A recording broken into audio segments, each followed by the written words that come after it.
Bonjour à tous, j'espère que vous allez bien.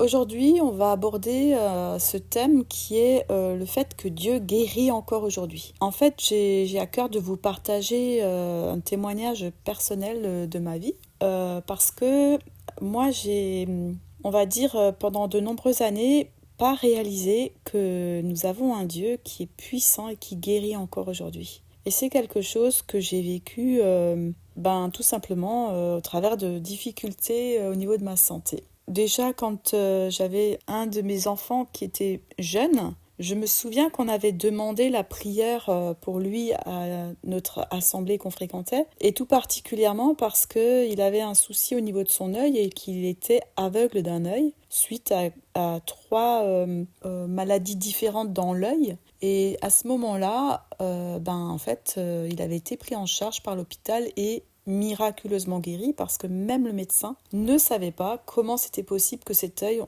ait été entièrement restauré. Donc ça, j'avais déjà fait cette expérience il y a de nombreuses années. Mais voilà qu'un jour, on était partis en vacances en Croatie avec ma famille, donc mon mari et mes deux enfants. Et là, c'était vers la fin des vacances, j'ai fait un AVC. Et je savais tout de suite que j'étais en train de faire un AVC parce que je suis dans le métier de la santé. Du coup, je connaissais les symptômes. Et là, en l'occurrence, j'avais une diplopie, c'est-à-dire un œil qui est resté bloqué, l'autre qui continuait de fonctionner correctement. Et donc, ça faisait que tout ce que je voyais, ça tournait complètement. Voilà, je voyais double en fait. Et en même temps, je pouvais plus tenir debout, je tanguais sur un côté. Et j'avais, je pense, une atteinte au niveau des émotions, puisqu'en fait, j'arrêtais pas de pleurer, mais sans pouvoir contrôler de pleurs. Et très vite, je suis arrivée à l'hôpital. Et c'était un hôpital en Croatie, donc c'est pas vraiment tout à fait comme chez nous. C'était relativement vétuste et pas du tout avec le confort et la médecine qu'on connaît chez nous. Et comme c'était quand même une situation relativement urgente, en tout cas pour nous, de ce qu'on voyait, ils m'avaient emmené aux urgences, ils avaient laissé mon mari dans une salle d'attente. Et de là, ensuite, ils m'ont emmené avec mon lit dans dans un service, bref. Je me suis retrouvée au milieu d'un couloir, donc couchée, allongée dans un lit, avec tout qui tournait autour de moi, parce que j'avais la vue donc qui était double et qui tournait en même temps, avec des émotions bloquées, donc je pleurais sans pouvoir contrôler ces pleurs, c'est-à-dire ça s'arrêtait pas. Et en même temps, j'étais entourée, donc il y avait plein de gens, plein de lits l'un à côté de l'autre, des gens qui circulaient dans tous les sens, et un hôpital extrêmement vétuste par rapport à ce que je connaissais. Et en fait, mon mari était plus là. Il y a des gens qui circulaient dans tous les sens et je comprenais rien du tout puisqu'ils parlaient tous le croate. Et moi, je ne parle ni l'anglais, ni le croate, ni le russe, ni rien du tout. De comme ça, je parle juste le français. Et puis quelques petites notions en allemand. Je connais le français et l'allemand, mais en Croatie, ça passe pas. On peut rien faire avec ça. Et j'étais complètement perdue dans cet hôpital. Et là, tout à coup, je me dis, oh, mais en fait, c'est grave la situation. Et tout à coup, je réalise que je sais pas. Je sais que mon cerveau il est bloqué, mais je sais pas ce qui se passe dans mon cerveau. Et de ce que je connais, quand on a un AVC, les choses elles vont en se détériorant, en allant de pire en pire. Et aussi, la cause de cet AVC peut être multiple. Ça peut être aussi bien un caillot de sang, ça peut être une hémorragie, ça peut être une tumeur, ça peut être beaucoup de choses. Et je me disais, mais qu'est-ce qui va m'arriver puisque je suis dans un hôpital vraiment très vétuste. Je crains qu'au niveau de qu'il soit pas très avancé au niveau des techniques ou qu'il n'ait pas forcément les mêmes façons de faire des examens que chez nous, quoi. Et je me suis pas trompée par rapport à ça, effectivement. Voilà, en tout cas, j'étais perdue dans ce couloir qui était sombre. Et là, je me dis, mais Seigneur, mais je suis dans une situation, mais c'est la galère. Et je me dis, mais Seigneur, en fait, il n'y a que toi qui sache exactement ce qui se passe dans ma tête et tu es le seul médecin capable d'intervenir maintenant dans mon cerveau correctement et de faire quelque chose. Et j'étais, en train de réaliser la gravité de la situation et en train de me dire, vraiment, Seigneur, j'ai toute la foi que toi, tu puisses intervenir maintenant dans cette situation. Et donc, j'ai prié. J'ai dit au Seigneur, voilà Seigneur, tu sais, ma famille, ils ont besoin de moi, mes enfants ont besoin de moi. Et je te prie, je te demande de me guérir, d'intervenir dans mon cerveau, parce que toi, tu es ce Dieu puissant qui connaît toutes choses, qui me connaît.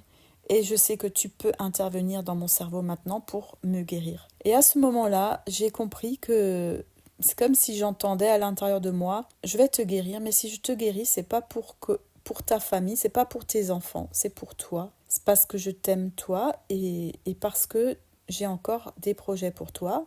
C'est pour ça que je te guéris. Ça m'a profondément touchée et j'ai eu la foi. Et dans la demi-heure qui a suivi, j'ai ma vue qui est redevenue tout à fait normale. J'ai les émotions qui se sont arrêtées, c'est-à-dire j'ai arrêté de pleurer en continu. Et là, j'ai réalisé qu'une guérison était en cours dans mon corps.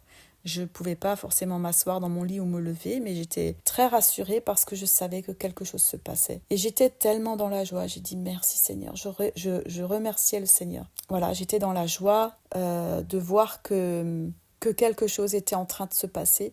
Et du coup, parce que je voyais que les choses étaient en train de se résorber, j'avais la foi que le Seigneur allait au bout de ce qu'il était en train de faire. Et c'était un moment incroyable parce que à ce moment-là, j'étais perdue au milieu dans un endroit complètement perdu où je connaissais personne, où mon mari avait été perdu dans un autre service, donc il n'était pas du tout là. Et mon mari est celui qui peut traduire et comprendre ce que eux ils veulent me dire, puisqu'il sait parler plusieurs langues. Et en même temps, ce qui était incroyable, c'est que pendant que j'étais dans cet état, il y a une femme qui est sortie d'une chambre, c'était une mamie. Elle était vêtue d'une robe toute blanche et elle était toute maigre, toute menue, toute mignonne. Et elle était venue me caresser la tête et me prendre la main et me consoler en croate. Je ne connaissais pas ce qu'elle était en train de me dire, mais c'était incroyable parce que j'avais l'impression d'un ange. C'était impressionnant et elle était en train, de me consoler à un moment où j'étais perdue. Et à un moment donné, enfin, elle était là un petit moment et ensuite, il y a une personne, une soignante, qui est venue en lui disant quelque chose et puis en la reprenant par le bras et en l'emmenant plus loin. Voilà, donc c'était incroyable et franchement, à partir de là, j'ai vu la main de Dieu sur moi pendant tout le temps où j'étais dans cet hôpital. Ils m'ont mis ensuite dans une chambre et dans cette chambre, il y avait 5 lits et ma voisine de chambre parlait le français. Il faut le faire quand même. Hein. Et je me souviens que je priais pour elle parce que c'était une femme relativement jeune qui avait un cancer du sein. Et je me suis dit, mais dans un hôpital comme ça, comment va-t-elle être guérie? Et puis, je me souviens aussi que ils m'ont emmené faire un examen, un scanner, qui m'avait ramené... Bon, en fait, l'examen qu'ils m'ont fait ne servait trop à rien. Et en fait, ils n'avaient rien détecté. Et donc, ils pensaient... que j'avais trop bu, c'était le matin à 9h, donc ils pensaient que j'avais un problème d'alcool, j'avais trop fait la fête, j'avais trop bu, que c'était pour ça que j'étais pas bien. Et j'essayais par tous les moyens de leur faire comprendre que que c'était un AVC, quoi. Parce que je reconnaissais les signes. Et puis, ils voulaient rien savoir. Et plus tard, j'ai enfin mon mari qui a rejoint ma chambre et qui a essayé de leur faire comprendre aussi ce qui était en train de se passer. On avait eu notre médecin traitant au téléphone qui disait « Il faut leur dire de vous donner un fluidifiant ». Mais en fait, ils voulaient rien savoir. Et dans cet hôpital, ils m'ont gardée pendant 3 jours. Parce que, en fait, les Croates, il y a ce côté où ils ont besoin d'argent, ils savent que les touristes ont beaucoup d'argent. Ils essayaient d'ailleurs de nous demander de payer en liquide immédiatement certaines choses. Et il fallait pas qu'on le fasse, bref, c'était compliqué de ce côté-là. Et donc ils ont dit qu'ils pouvaient pas me rapatrier, enfin ils ont dit au service de rapatriement qu'ils pouvaient pas me rapatrier, que j'étais pas en mode pour être rapatriée dans cet état pour le moment et qu'il fallait attendre. Donc c'est pour ça que je suis restée 3 jours dans cet endroit.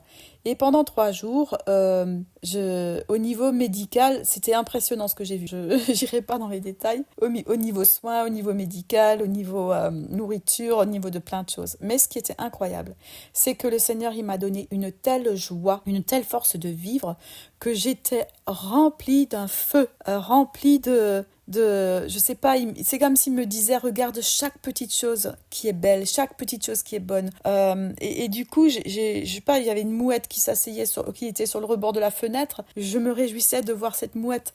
Il y avait une tranche de brioche complètement industrielle et tout ça. Le matin, c'était la seule chose qui était bonne à manger et je me réjouissais pour ce petit truc et je louais Dieu pour chaque petite chose, pour chaque petite chose qui était belle. Et il se trouvait que je suis pas tout de suite arrivée à me lever et à marcher parce que je tanguais toujours du côté, je ne tenais pas debout. Et il se trouvait que je pouvais même pas, comment dire, en fait, il fallait que je me débrouille pour aller aux toilettes, pour aller prendre ma douche. Enfin, tout ça, il le faisait pas. C'est pas comme chez nous. Et d'ailleurs, il y avait beaucoup de familles qui étaient là pour aider les gens et pour donner même, pour apporter à manger, des repas, etc. Mon mari aussi était là en partie, mais bon, il y avait nos enfants dont il s'occupait aussi dans la maison de vacances, bref. Et c'était compliqué. Et mon mari, en plus, il devait repartir parce que la location allait se finir. Et du coup, moi, je suis restée encore dans cet hôpital puisqu'ils avaient dit qu'ils allaient me rapatrier au bout de 3 jours. Et au bout de 3 jours, j'ai été rapatriée, effectivement, en avion. Et c'était mon premier vol. J'avais jamais volé avant ça. Et du coup, j'ai fait mon baptême de l'air lors d'un rapatriement sanitaire. Et tout s'est bien passé. Quand je suis arrivée en France, c'était très amusant parce que là-bas, en Croatie, je devais ramper par terre, me traîner par terre pour pouvoir aller jusqu'aux toilettes, pour aller prendre une douche, etc. Enfin, je ne sais pas comment j'ai réussi à faire ça, mais c'était incroyable. C'était surhumain. Et en arrivant en France, tout le monde était en train de dire ne bougez plus, restez allongés, ne vous levez surtout pas jusqu'à ce qu'on ait fait tous les examens. Et ils ont fait les examens nécessaires et ils ont effectivement trouvé l'AVC, la zone qui avait été touchée par un AVC.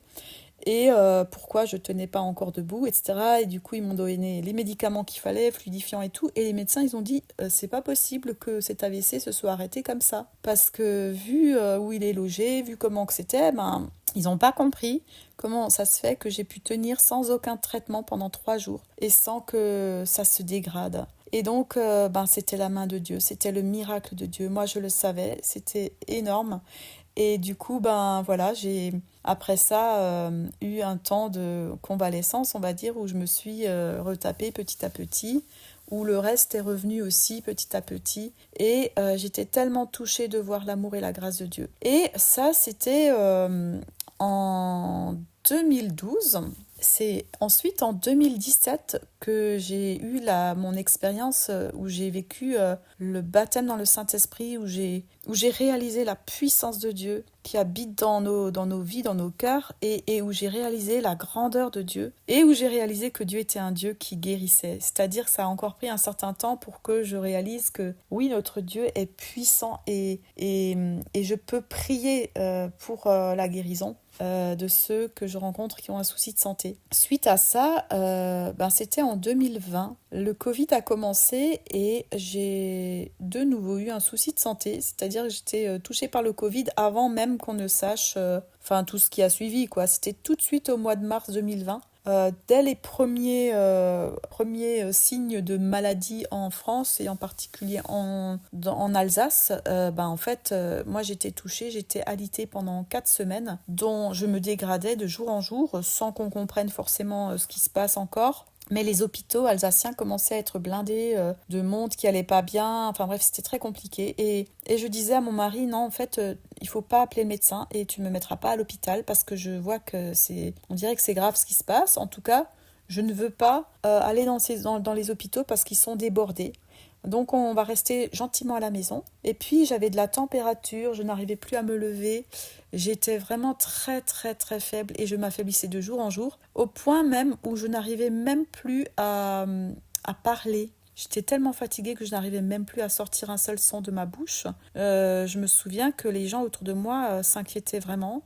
Mon mari regardait si je respirais encore. Et ça m'a duré une semaine où j'étais... je sais pas comment t'expliquer, enfin j'étais plus là quoi. J'étais complètement faible, je ne mangeais plus. Mais en fait ce qui est incroyable, bon les gens autour de moi je comprends, ils étaient inquiets, mais moi j'étais dans une paix, dans un calme incroyable, c'est-à-dire que j'avais eu cette vision où j'étais dans une barque et où Jésus dormait dans la barque et où c'était la tempête tout autour. Et moi, j'étais là avec Jésus et je dormais avec Jésus dans la barque. Et je sentais que le Seigneur, il me disait juste reste calme, reste posé, reste en moi. Et c'est comme ça que je suis restée dans la paix, dans le calme. Pas de stress, pas d'angoisse.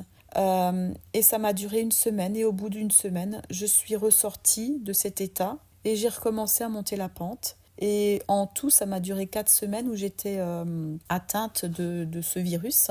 Et lorsque je commençais à aller mieux, en fait, étant donné que j'avais une douleur dans un mollet, j'ai dit à mon mari, il faut peut-être appeler le médecin, pas qu'il y ait un caillot qui se prépare, enfin qui soit là, enfin bref. Et quand le médecin est venu et m'a vu, elle m'a dit, oh là là, madame, mais vous êtes tellement mal qu'il faut vous hospitaliser. Et je lui ai dit, non, non, là, je suis bien, je suis en train de remonter la pente, je vais de mieux en mieux. Et voilà. Et après ça, j'ai été totalement guérie. Juste en faisant pareil, hein, en priant, en étant dans la présence de Jésus, en étant portée par lui. C'était encore une fois un miracle, la main de Dieu qui était intervenue sur ma vie. Et suite à ça, donc ça c'était en 2020, j'ai encore eu un autre souci de santé en 2023. Et là, j'ai refait un AVC. Et cette fois-ci, c'était un AVC qui était beaucoup plus important puisque je suis tombée sur la face, par terre, un matin, dans la salle de bain. Et je ne pouvais plus me relever. Et parce que tout le côté droit de mon corps ne réagissait plus. Et il y avait dans notre maison à ce moment-là une personne mineure à qui j'ai pu donner des consignes pour dire quoi faire pour appeler les pompiers. J'étais par terre, mais je pouvais parler. Et ça, c'était aussi incroyable puisque c'était mon côté droit qui était atteint et que plus tard, les médecins, en fait, quand je suis arrivée, ils me disaient, mais comment ça se fait que vous parlez? Parce que normalement, a priori, j'aurais pas dû parler. Et en fait, je parlais parce qu'apparemment, les gauchers, ils n'ont pas le cerveau qui est monté de la même façon que les droitiers. Et du coup, la zone du langage n'avait pas été touchée. Et les pompiers sont arrivés très très vite, tout est allé très très vite. Très très vite à l'hôpital, ils m'ont déroulé, on va dire, le tapis rouge pour me prendre en charge. Et ce qui s'est passé, c'est que dans l'ambulance, j'avais eu mon portable et de la main gauche avec laquelle j'écris, puisque je suis gauchère, j'ai pu envoyer un SOS prière à mes amis de prière. Il y a une chaîne de prière qui s'est mise en route pour prier pour ma situation. Je disais SOS, AVC, je suis dans l'ambulance, je vais à l'hôpital. Et donc j'avais tout le côté droit qui ne réagissait plus. Ce qui est incroyable dans tout ça, c'est que dès le début, j'avais la foi que le Seigneur allait intervenir, que quelque chose allait se passer. Il n'y avait là aucun stress, aucune angoisse. Il y avait là juste la foi, les yeux fixés sur Jésus, en train de dire, il va se passer quelque chose, le Seigneur va intervenir. Depuis le début, je sais pas, c'est quelque chose qui est pas de moi, c'est quelque chose que Dieu m'a donné pour ce moment-là, pour que j'ai la foi intense que la guérison allait se passer. Et je suis arrivée à l'hôpital et ils ont fait les examens, ils ont trouvé tout de suite où il y avait l'AVC, ils ont dit qu'ils ne peuvent pas intervenir, qu'ils sont obligés de m'injecter un fluidifiant. Et le médecin qui disait, on croise les doigts pourvu que ça marche parce que sinon, il n'y a pas d'autre solution. Et moi, en fait, j'écoutais même pas ce qu'elle disait. En fait, j'avais dans ma tête que tout le monde priait, que je priais et que je savais, Seigneur, toi, tu es ce Dieu puissant. Tu es le Dieu qui connaît toutes choses et qui va intervenir. Et j'avais comme vision que j'étais allongée là aux urgences. Je voyais autour de ce brancard comme des faisceaux lumineux qui montaient au ciel. Et c'était une vision comme si, en fait, et j'entendais que j'étais apportée devant le trône à part mes amis en fait de prière. Et j'avais cette vision exactement comme quand il y a les amis les amis du paralytique qui ont descendu le paralytique au milieu d'une maison pour l'apporter devant Jésus, pour que Jésus le guérisse. Et je voyais la même chose, c'est-à-dire que je me voyais allongée là sur ce brancard et que comme si ces faisceaux lumineux me montaient devant le trône de Dieu pour que la guérison coule sur moi. Et le Seigneur, il m'a touchée très rapidement. Le traitement qu'ils m'ont injecté a fait son effet. Et j'ai tout le côté droit qui commençait à bouger de nouveau. J'ai commencé à appeler le médecin. Ça bouge, c'est bon. Le pied commence à bouger et je sentais tout le côté droit qui bougeait et je sentais pas la sensation. C'était drôle, hein. C'est vraiment drôle de toucher son corps et de ne pas sentir son corps. Mais d'avoir le corps qui revient, en fait, le corps commence à bouger, mais les sensations ne sont pas encore là. Et tout doucement, ça revenait. Ils étaient tous tellement heureux. Et puis moi aussi, je louais Dieu. J'étais tellement reconnaissante. C'était incroyable. Et j'ai atterri ensuite aux soins intensifs et là en fait ce qui se passe c'est dans ma chute j'étais tombée sur mon visage, donc j'avais tout mon visage qui était tuméfié qui était bleu. Mais rien de cassé, rien du tout de cassé. Hein. Non, non, non, non, c'était juste ma couleur qui était un peu particulière. Et puis j'étais arrivée aux soins intensifs à côté d'un monsieur qui lui aussi avait fait un AVC. Et du coup, j'ai pu lui témoigner de Jésus qui guérit et j'ai pu lui dire par rapport à la prière, il était très très touché. Je suis restée 3 jours dans ces soins intensifs avant de rejoindre une chambre et je pouvais témoigner à chaque personne qui venait, que ce soit le kiné. Il y a une infirmière, je ne sais pas pourquoi, tous les soirs elle venait me voir avant de partir de l'hôpital et en fait je pouvais parler à chacun et pareil, j'étais dans une telle reconnaissance, je trouvais les gens dans ce service absolument extraordinaires. Ils étaient merveilleux, ils s'occupaient des gens avec un tel amour, ils étaient d'une telle douceur, j'ai pu les bénir, j'ai pu leur parler de Jésus qui guérit. Et après, ce qui était pas facile, c'est que je suis arrivée dans une chambre après avoir été 3 jours aux soins intensifs. Je suis arrivée dans une chambre où ils m'ont mis dans une chambre à côté d'une dame relativement jeune, 46 ans, qui avait un AVC et qui ne bougeait plus de la moitié de son corps. Et elle me voit arriver, elle me dit mais qu'est-ce que vous faites là, qu'est-ce qui vous est arrivé? Parce que moi je marchais, j'étais bien, tout était bien, j'avais juste mon visage qui était tuméfié et puis bon ils étaient là juste en observation encore. Et j'avais tellement de compassion pour cette femme parce qu'elle était là dans un état, elle avait tout le corps qui ne bougeait plus et moi j'avais fait un AVC comme elle mais pas pour les mêmes raisons et j'étais restaurée et en fait j'avais tellement de mal à lui dire que j'avais fait aussi un AVC parce que je me suis dit mais moi je suis restaurée et elle ne l'est pas et en fait le lendemain matin je lui ai dit voilà ce qui m'est arrivé et je lui ai expliqué comment des personnes ont prié pour moi et je lui ai proposé la prière. Je lui ai dit si vous voulez, moi je crois que Jésus peut vous guérir et peut vous toucher. Est-ce que vous êtes d'accord que je prie pour vous? Et tous les matins, en fait, j'ai posé les mains sur ses jambes, sur ses mains et j'ai prié avec foi pour qu'elle puisse reprendre aussi, pour que son corps soit touché par la guérison que Jésus veut lui donner. Et en fait, au fur et à mesure, un jour après l'autre, elle arrivait de nouveau à bouger le pied, à bouger la main, à commencer à manger toute seule, parce qu'elle n'arrivait plus à déglutir non plus. Et c'était incroyable ce qui se passait. Alors elle est partie au bout de 5 jours dans une maison de rééducation, mais les médecins étaient étonnés par son évolution juste en 5 jours, quand les quelques jours où on était ensemble et avant qu'elle ne quitte l'hôpital. Voilà, je ne sais pas du tout ce qu'elle est devenue, je lui ai laissé mon numéro, je lui ai dit que je continuais de prier pour elle, etc. Donc je ne sais pas du tout ce qu'elle est devenue, si elle a pu être entièrement guérie ou non. Mais voilà, tout ça pour dire, au bout d'une semaine, une bonne semaine, je suis sortie de l'hôpital et je me suis dit, c'est incroyable ce que le Seigneur avait fait en une semaine.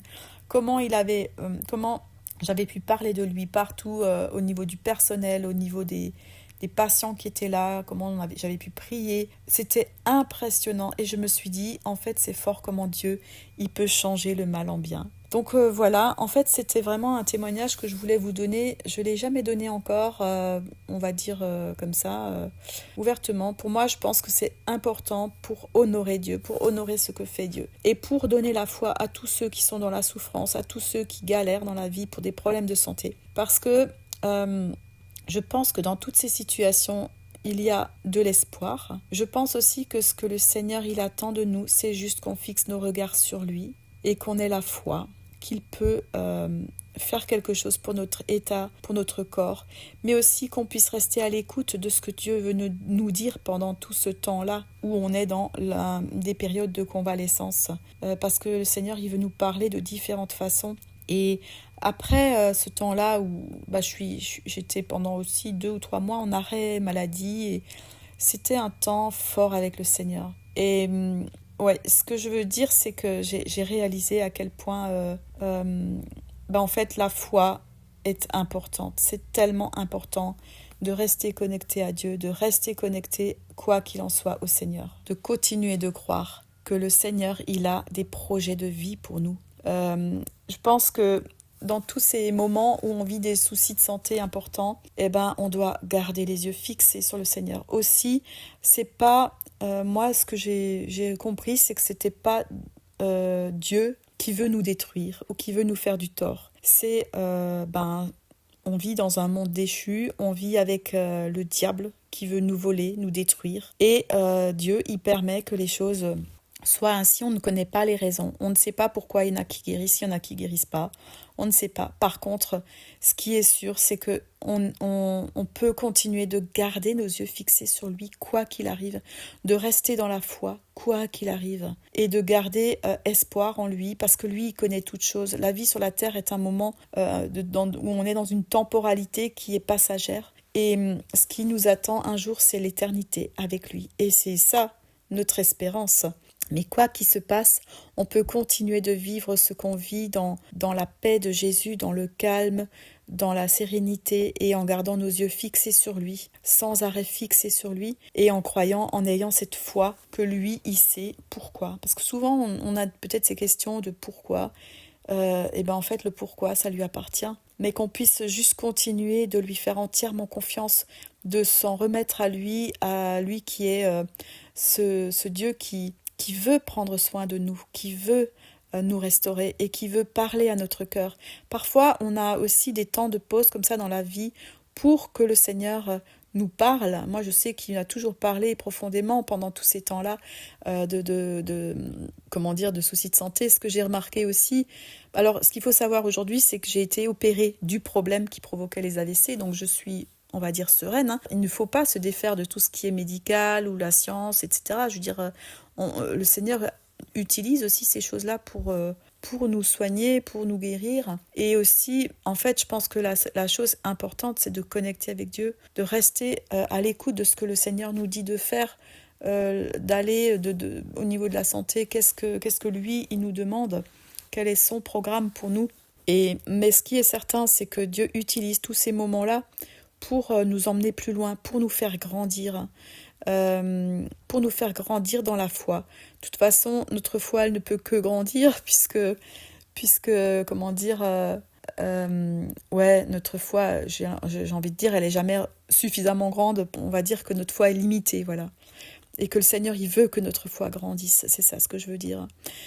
Donc, voilà, soyez tous bénis et puis que vous puissiez juste vous en remettre au Seigneur. Vraiment, prenez la parole, lisez les psaumes, lisez tout ce qui peut vous encourager et plongez-vous dans la parole et encore, parce que c'est aussi ces temps d'intimité avec le Seigneur, ces temps où on est profondément ancré dans la parole qui nous permettent aussi d'être fort quand on est faible, fort dans la maladie. Quand on est faible, en fait, c'est là qu'on est fort, mais parce qu'on est ancré en Jésus.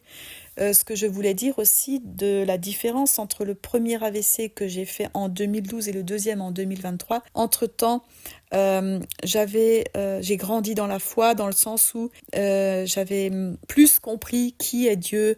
J'ai appris à connaître Dieu en lisant beaucoup la parole, en passant énormément de temps dans la méditation dans la parole et dans qui il est. Et je vois que c'est ça aussi ce qui a rendu, ce qui a provoqué que j'étais dans une foi plus intense et où j'ai pu aussi témoigner autour de moi et où finalement l'expérience que j'ai faite a été un moyen de pouvoir témoigner autour de moi. Et ça, je veux vraiment vous encourager par rapport à ça. Quand on est quand on est à l'hôpital, quand on rencontre d'autres patients, d'autres personnes qui sont en souffrance, on peut témoigner de ce que Dieu y fait dans notre vie, de la façon comment Dieu il donne la paix à notre cœur, même quand les moments sont difficiles. Voilà, alors soyez tous bénis et à bientôt.